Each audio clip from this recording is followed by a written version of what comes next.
Hey guys. All right. So you've got in and you have set your file up as a TBD, and now we need to start the structure. So I'm going to make these as short as I can. So there'll be a bunch of little segment videos. But all in all, it's so that way you can click on the segment and get exactly what you need. So we're going to come up here to loan, apply template. And almost always you're going to pick conventional, but if you know you're going FHAV or USD, go ahead and pick that now. Purchase and refinances are different for each category, so make sure you pick the right one. As you can see there's no non-QM, right? You're not going to do that designation there. I'll show you here in a second where you're going to do that. It's going to update, it's going to get everything structured, and you're going to see it as a conventional loan. Then you're going to come over here, and then go over here again to loan, go down one more.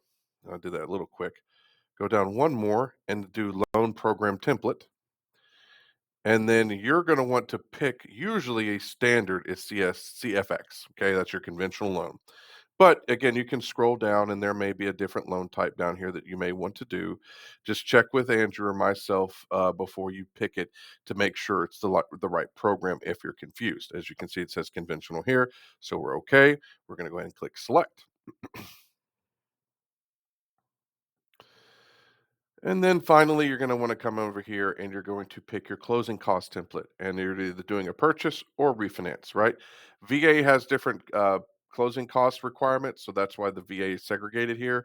Everything else usually falls under one of the two environments. Okay. So we're just going to click purchase. It's going to make sure you got to put in your compensation, which if you're doing bar paid versus lender paid, affects how the closing costs. You're going to want to put in the number of units, one, and the year built if you know the property address. Primary residence, second investment, all those indicate, please. And then your purchase price. Now, this is usually the max that the client wants to qualify under if you know that payment, or the max that they can just qualify for at all, depending on the program. Then you're going to come over here, and usually it's a detached, but there are some attached, but normally it's a detached single family. Site built. Now, if it's a manufactured home, you want to indicate that they're looking for manufactured homes. Okay. Come down here and you're going to select title. If you're closing in an LLC, if you're closing in a trust, if you're closing in some other entity, you want to go ahead and start figuring that piece out now because that some investors won't like that. So you want to make sure you know the path for title at the very beginning. So let's start asking our customers, how would you like to close the deal? And then again, down here, finally, loan information. If we're doing a purchase, refinance, conventional FHA, purchase price should match the appraised value, so that way your LTV is correct. Down payment should match the agency requirement, 3% for conventional, 3.5% for FHA. Conventional has 5% if they're coming back for their second use. Now, if you did conventional correctly, no MI is going to pull through when you click get MI. That's how you know you've done it correctly. If it's FHA, you'll get MI, so you need to correct your file. Put in an interest rate that reflects the current market rate.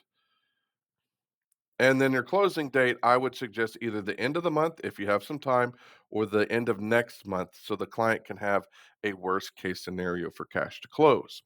You don't want to put nothing there, start your file, then update it because if you close at the beginning of the month, your prepaid interest is very high. If you close at the end of the month, your prepaid interest is very low.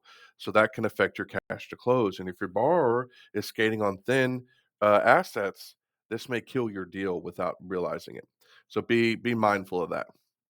Your taxes and your insurance should reflect those that are common for your area.